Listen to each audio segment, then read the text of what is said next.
east room of the White House. Again, it is the one-year anniversary of the Inflation Reduction Act. Part of it addressed climate change, and that's what he's focusing on right there, saying all of the aspects of this bill that address climate change will save consumers money, save Americans money, and also create new jobs. He says climate jobs equal good paying union jobs. He's talking about tax cuts for electric vehicles, including electric vehicles that you can buy used for the first time, making fuel cells in America, saving $27 billion in electric bills for consumers. So he's trying to tell people that this act, which was bipartisan at the time of its passage, will save you money. The question is, when will it start saving you money? Joining me now to address that part of it, NBC News business and data reporter Brian Cheung. So the big question is always the when, and obviously politicians want it to be right now, right now, right now, because it suits them.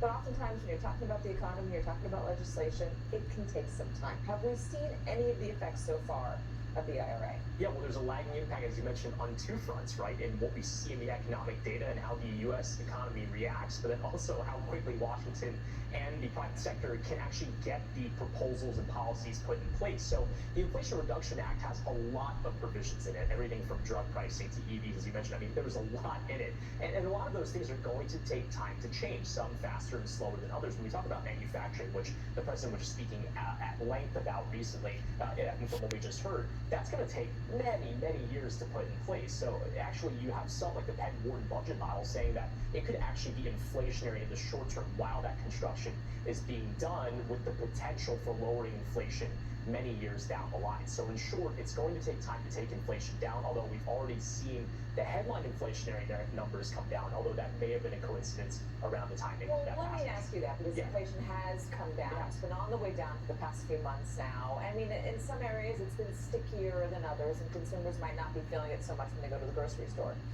But can you attribute any of that to the Inflation Reduction Act, or is it just a matter of coincidence? Yeah, well, when you take a look at things like gasoline, right, that oftentimes is the proxy for how Americans interpret inflation. How much is it going to cost me to put the gas into my car that I use every day? Now, when it comes to that story, there was a huge price spike in energy that I don't need to remind anyone of in the summer of last year. That has since come down. That is a big benefit, and that is not really attributable to the Inflation Reduction Act. On the margins, there was something about the way that the administration handled the Strategic Petroleum Reserve that did contribute to that price decline. But on the Inflation Reduction Act, the types of things that over the medium or long term, which could take inflation down, like more manufacturing capacity in the United States, we have not seen that anything yet. So yes, inflation, if we talk about annual rates, have come down from 9 to 6 to 5 to as of late as 3.2%. That's certainly good.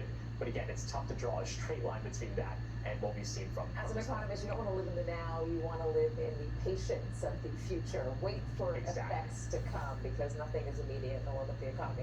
Brian Cheung, thank you so much. And coming up next, indictment after indictment after indictment, and Donald